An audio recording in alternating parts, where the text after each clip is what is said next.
Hello दोस्तों, welcome to A plus academy the class of concept. मैं अखिलेश कुमार आपके लिए कुछ बहुत ही बेहतरीन क्वेश्चन लेके आया दोस्तों। जी हाँ दोस्तों, जो भी बच्चे यूपी पुलिस की तैयारी कर रहे हैं, एसएससी जीडी का जिन्होंने फॉर्म भर रखा है और सीएचएसएल का भी आप देख सकते हैं, सीएचएसएल के लिए भी ये काम आएगा आपको, कहने का मतलब है। लेकिन मुख्य रूप से यूपी पुलिस के जो बच्चे तैयारी कर रहे हैं और एसएससी जीडी, जी हाँ एसएससी जीडी के साथ साथ एसएससी एमटीएस का जिन्होंने फॉर्म भर रखा है, उन बच्चों के लिए ये क्वेश्चन बहुत हेल्पफुल होने वाले दोस्तों। जी हाँ, ऐसे ही क्वेश्चंस आपको प्रैक्टिस करने हैं और ऐसे ही क्वेश्चंस आपको पेपर में देखने को मिलेगा।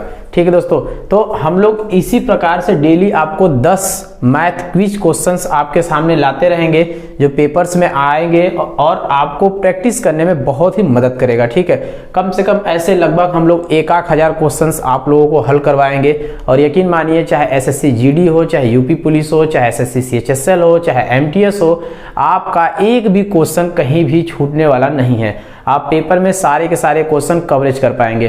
तो प्रैक्टिस करने के लिए हम आपको 10 क्वेश्चन डेली लाएंगे। तो चलिए वीडियो को शुरू करते हैं दोस्तों। ज़्यादा से ज़्यादा वीडियो को शेयर करें, जितना हो सके शेयर करें। ठीक है, और आपके सामने देखिए यहाँ पे पहला क्वेश्चन पड़ा हुआ है। तो पहले क्वेश्चन में ये कह रहा है कि यदि रोशनी और सीमा की आयु में अनुपात 5:6 है। कितना है दोस्तों?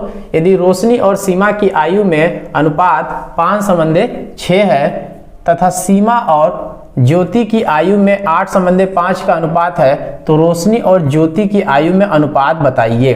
ठीक है दोस्तों, तो रोशनी और सीमा, तो जैसे दोस्तों देखिए हम लोग अनुपात और समानुपात, रेशियो और प्रोपोर्शन वाला जो आप लोगों ने चैप्टर पढ़ा है, जैसे सवाल में देता था A संबंधे B बराबर अगर 2:3 है और B संबंधे C बराबर यदि 4:3 है, तो A संबंधे B संबंधे C बराबर क्या होगा, ये क्वेश्चन आता था। तो ऐसे क्वेश्चंस को सॉल्व करने के लिए हम लोग क्या करते थे, डायरेक्ट अगर हम लोग A संबंधे B संबंधे C निकालते थे तो इसका मल्टीप्लाई इससे और इसका मल्टीप्लाई इससे, यानी 4 दूना 8 और 4 तिहाई 12 और फिर इसका इससे कर देते थे 3 त्रिका 9। ये हमारा पर्पज बन जाता था। ठीक है दोस्तों, तो अगर आप लोगों ने कहीं से भी तैयारी किया है, अगर आप लोगों ने पढ़ा, अगर नहीं पढ़े हैं तो आप ए प्लस अकेडमी को ज्वाइन करिए और आपका कोई भी मैथ का डाउट्स रहता है हमारे व्हाट्सएप ग्रुप से ज्वाइन हो जाइए। आपको कंसेप्ट और प्लस ट्रिक के साथ उसको बता दिया जाएगा। ठीक है दोस्तों, तो इसी फार्मूले और इसी मेथड के हिसाब से हम लोग इसको क्या करेंगे, सॉल्व करेंगे। ठीक है, तो सॉल्व कर लेते हैं। तो जैसे इसमें दे रखा है सवाल में आपको कि रोशनी और सीमा, ठीक है, रोशनी और सीमा की आयु में अनुपात कितना है, 5:6। फिर कह रहा है सीमा और ज्योति की आयु में अनुपात कितना है, 8:5। ठीक है दोस्तों, तो हमसे कह रहा है कि रोशनी और ज्योति, किसका, रोशनी और ज्योति की आयु में अनुपात क्या होगा। तो हम इसको डायरेक्ट निकाल ले कि रोशनी और सीमा और ज्योति की आयु में अनुपात क्या हो जाएगा, 8×5 = 40, 8×6 = 48 और 5×6 = 30। तो हमसे क्वेश्चन क्या पूछा है, आर और जे यानी रोशनी और ज्योति। तो आर और जे यानी रोशनी और ज्योति की आयु में अनुपात क्या हो जाएगा, 40:30। 0 से 0 कट गया, यानी आर और जे के बीच रेशियो क्या हो जाएगा, 4:3। ठीक है दोस्तों, 4:3, यानी रोशनी और ज्योति के बीच में आयु का अनुपात कितना हो जाएगा, 4:3। ठीक है दोस्तों, तो यही हमारा क्या हो जाएगा, आंसर। बहुत आसान सवाल था। देखिए ट्रिक और कंसेप्ट दोनों के साथ हम लोगों ने इसको लगा लिया। ठीक है दोस्तों, चलिए अब आपका अगला क्वेश्चन पे चलते हैं। ठीक है दोस्तों, तो आप लोगों के सामने ये दूसरा क्वेश्चन है। ठीक है दोस्तों हमारे चैनल को सब्सक्राइब करें, जहां से ज्यादा से ज्यादा शेयर करें। ठीक है, अभी हम लोग ये स्टार्टिंग पॉइंट है, लेकिन यकीन करिए बहुत बेहतरीन चीजें आप लोग को मैं दूंगा। क्वेश्चन अगला कह रहा है राम व श्याम की वार्षिक आय में 4:3 का अनुपात है। मतलब एनुअल इनकम दिया है इनका कितना, 4:3। ठीक है, कह रहा तथा खर्च में 3:2 का अनुपात है। मतलब खर्चे में कितने का अनुपात है, 3:2 का। यदि उनमें प्रत्येक वर्ष के अंत में 600 रुपया क्या करते हैं, बचा रहे हैं, 600 रुपया क्या कर रहे हैं, बचा रहे हैं। तो राम व श्याम की वार्षिक आय बताइए। मतलब एनुअल इनकम हमसे पूछा है। जैसे कोई भी व्यक्ति होता है, अगर आप ही कहीं जॉब करेंगे तो आप कुछ पैसा कमाएंगे और महीने में कुछ खर्च कर देंगे और कुछ बचा लेंगे, सेम वही चीज है ये। ठीक है, तो हमको निकालना है राम व श्याम की वार्षिक आय। अब ध्यान से देखिए कि अगर हम लोग, समझिएगा यहाँ पे खर्चा है, ठीक, खर्चा में से अगर हम लोग आय में से खर्चे को हम लोग क्या कर दे, माइनस अगर हम लोग कर दे, ठीक है, या हम लोग इसको कह सकते हैं कि आय में से अगर हम लोग बचत को माइनस कर दे तो हमारा क्या निकल जाएगा, खर्चा। देखिए भाई आप जितना कमा रहे हैं उसमें से जितना बचा रहे हैं उसको अगर आप माइनस कर देंगे तो क्या निकल जाएगा, खर्चा। ठीक, तो अगर आपको ऐसा सवाल दे दे तो बस छोटा सा कंसेप्ट लगाइएगा, कौन सा, ये, और करना क्या है आपको, कुछ नहीं। देखिए आय में कितना अनुपात दिया है, तो आय हो जाएगा इसका 4x, ठीक, माइनस इसका बचत कितना है, दोनों ही कितना बचा रहे हैं, दोनों ही 600 बचा रहे हैं, तो 600 घटा दिया हमने, फिर बटे में। अब दूसरे वाले का आय कितना है, 3 है, यानी 3x, और ये भी बचत कितना कर रहा है, 600।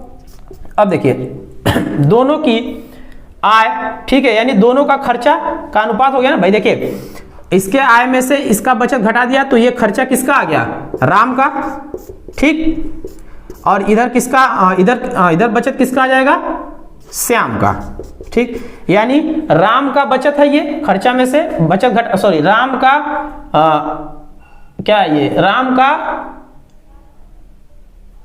खर्च है ये, और श्याम का खर्च है। देखिए आय में से बचत घटा दिया तो खर्च निकल गया, राम का खर्च और श्याम का खर्च, और दोनों के बीच का अनुपात कितना है, 3:2। अब आप इसी को क्या कर लीजिए, सॉल्व, तो ये हो जाएगा आपका 4 दूना 8x, और ये हो जाएगा 6 दूना 1200 बराबर, ये हो जाएगा 3 3 का 9x, और माइनस 6 3 1800। अब 8x को उस साइड भेज दीजिए तो 9x में से 8x जाएगा, कितना बचेगा, सिर्फ x, और ये इस साइड आएगा तो प्लस हो जाएगा, तो 1200 में 1800 में से 1200 जाएगा, कितना बचेगा, 600, यानी x की वैल्यू कितनी आ गई, 600। अब x की वैल्यू 600 आ गई तो राम की आय कितनी हो जाएगी, राम की आय कितनी है, 4x, यानी 4 गुणे 600 बराबर 2400।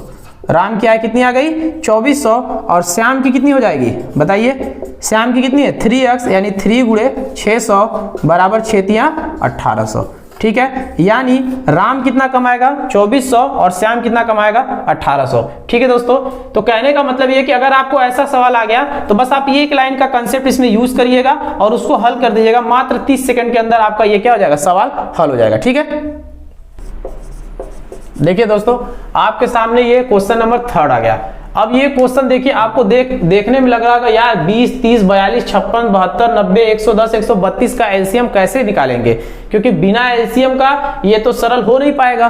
ठीक है, अब दिमाग नहीं काम कर रहा है कि क्या करें, तो ऐसे सवालों को देख के आपको घबराना नहीं है, क्योंकि एग्जाम में सवाल जो आते हैं उसको समय के अनुरूप ही दिया जाता है, यानी इसमें कोई ना कोई ऐसा लॉजिक जरूर होगा जिससे ये तुरंत कट पिट जाएगा। तो अगर मैं आपको बताऊं, बहुत ही बेहतरीन क्वेश्चन है दोस्तों ये। अगर मैं आपको कहूं तो क्या 1/20 को हम लोग 1/4 माइनस 1/5 लिख सकते हैं? 1/20 को हम लोग क्या 1/4 माइनस 1/5 लिख सकते हैं? ठीक, क्योंकि 5 और 4 का एलसीएम कितना हो जाएगा, 5 चौका 20। ठीक है, और ये घट जाएगा ऊपर तो 1/20 को हम ये लिख सकते हैं। ठीक, क्लियर। इसी तरह से 1/30 को हम लोग क्या लिख सकते हैं, 1/5 माइनस 1/6। ठीक, 1/42 को क्या लिखेंगे, 1/6 माइनस 1/7। 1/56 को 1/7 माइनस 1/8। 1/72 को 1/8 माइनस 1/9, और 1/90 को 1/9 माइनस 1/10। इसी प्रकार 110 को हम लोग लिखेंगे 1/10 माइनस 1/11, और 132 को लिखेंगे 1/11 माइनस 1/12। देखिए कितना आसानी से, मतलब एक पूरा का पूरा सरल में क्या हो गया, टूट गया। अब इसको बस कुछ नहीं करना है, काट दीजिए। 1/5 कट गया, 6 कट गया, 7 कट गया, 8 कट गया, 9 कट गया, और 10 कट गया, 11 भी कट गया, यानी बचा क्या, 1/4 और 1/12। इसका एलसीएम ले लीजिए 12, तो ये 4 × 12 माइनस 1 यानी 2/12, काट दीजिए तो 1/6। 1/6 हमारा क्या हो जाएगा, आंसर। देखिए दोस्तों देखने में कितना बड़ा सवाल था ये, लेकिन कितने आसानी से हम लोगों ने इसको सॉल्व कर दिया। बहुत इंपॉर्टेंट क्वेश्चन है, ऐसे क्वेश्चन भी आपको एसएससी जीडी में देखने को मिल सकते हैं। ठीक है, चलिए अगला क्वेश्चन। चलिए दोस्तों देखिए यहाँ पे आ गया आपका क्वेश्चन नंबर 4। ये बहुत आसान क्वेश्चन है, एक छोटा सा क्वेश्चन है, लेकिन यूपी पुलिस में, जी हाँ यूपी पुलिस में ये क्वेश्चन आपको देखने को बार बार मिलेगा। हो सकता है 10%, 20% और 30% भी कर दे, 3 बट्टा दे दे आपको, या 4 बट्टा भी दे सकता है, और कह देगा कि उसके समतुल्य एक बट्टा बताइए। समतुल्य बट्टा का मतलब है कि इन दोनों जो हम अलग अलग छूट दे रहे हैं, 10% और 20% जो हम अलग अलग छूट दे रहे हैं किसी चीज पर, इन दोनों को अलग अलग न दे करके केवल एक ही छूट दे दे, तब भी इसके बराबर हो जाए। और ये छूट देता कौन है? दुकानदार देता है। जैसे आप दुकानदार के पास जाते हो, कहते हो भैया कितने की वस्तु है, वो बोलता है 500 का, तो बोलते भैया कुछ छूट करो, तो कहता चलो 10% का छूट दे दिया। फिर आप बोलते नहीं कुछ और छूट बोलो, तो कहा चलो 20% का उस पर और छूट दे दिया, मतलब दो अलग अलग छूट दे दिया। तो आपका दिमाग खराब हो गया।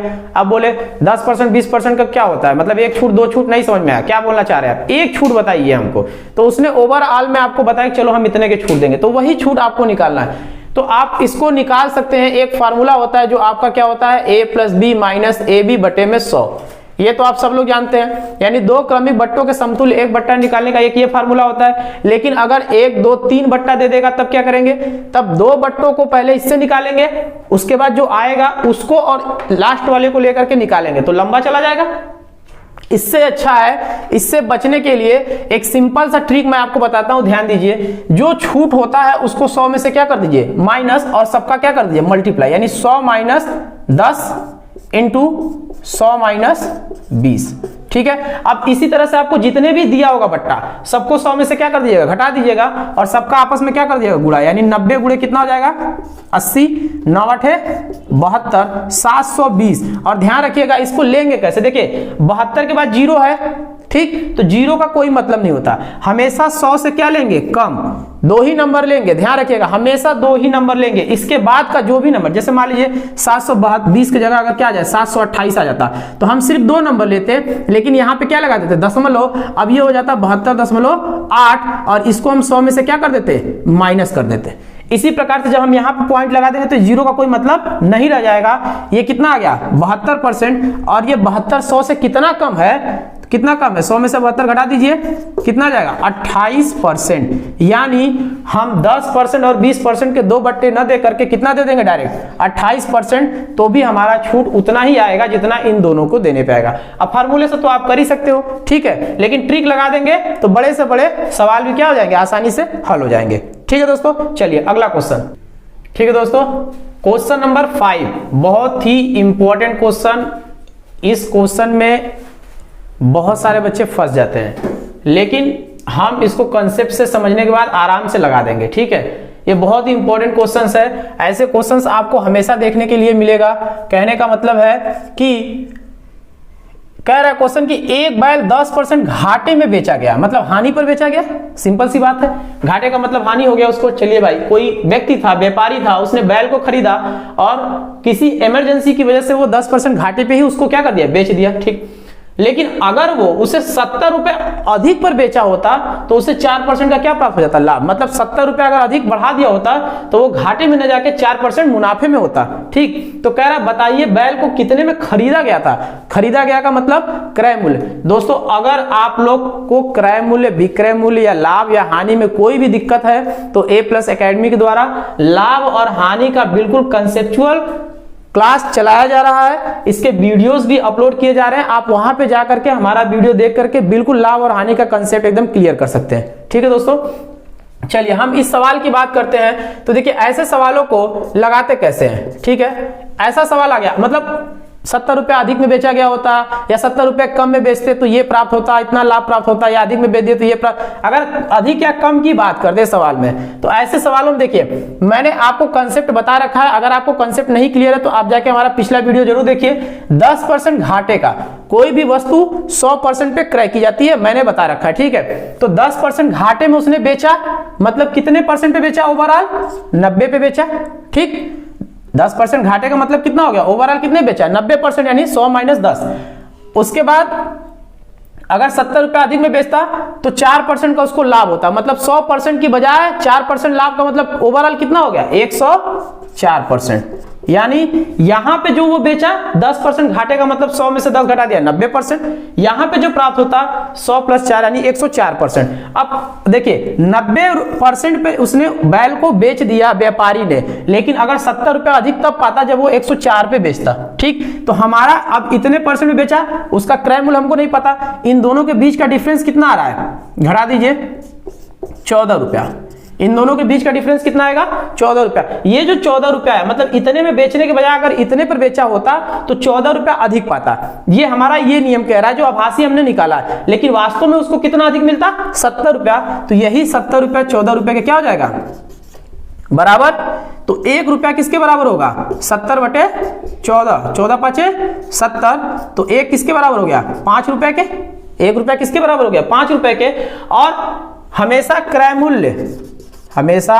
क्रय मूल्य किस पे निकालते हैं 100 पे, ठीक है। तो 1 रुपया 100 पर के 5 रुपए के बराबर है, तो 100 रुपया किसके बराबर होगा 5 गुणे 100 यानी 100 पाँचे 500 रुपया के बराबर होगा। यही हमारा क्या हो जाएगा आंसर। कहने का मतलब देखिए कितना आसानी से लग गया। अगर ऐसा सवाल आपको दिख जाए कम या अधिक की बात करें उसमें, तो आप डायरेक्ट जो घाटे का रहेगा उसको लिखिएगा, मुनाफे का जो रहेगा उसको लिखिएगा। उन दोनों के बीच का डिफरेंस जो आएगा वो चाहे ये कम में दिया हो चाहे अधिक में दिया हो, यहाँ पे अधिक बोला है कोई फर्क नहीं पड़ता, कम रहेगा तब भी बराबर होगा। 1 के बराबर निकालने के बाद क्रय मूल्य के लिए किस पे निकाल देंगे 100 पे, ठीक। अब यहीं पे अगर आपसे पूछा होता कि बताइए व्यापारी ने कितने रुपए में बैल को बेचा, अगर ये पूछ तो हमारा 100 पे निकाला, हमारा क्रय मूल्य आ गया।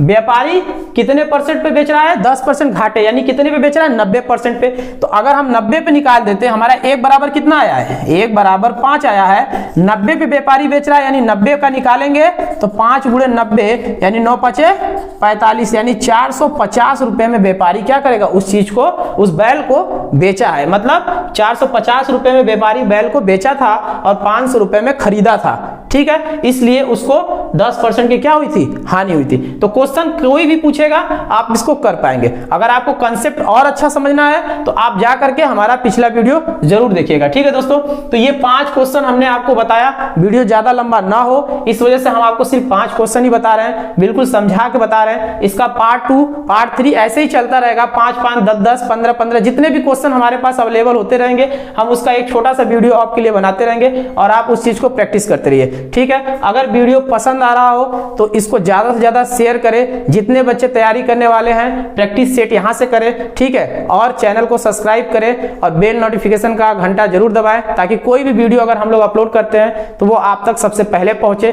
ठीक है। और दोस्तों जहां से जितना ज्यादा से ज्यादा हो सके शेयर करें, ठीक है। और चलिए आज का वीडियो यहीं पे समाप्त करते हैं, मिलते हैं आपसे अगले वीडियो में, तब तक के लिए धन्यवाद।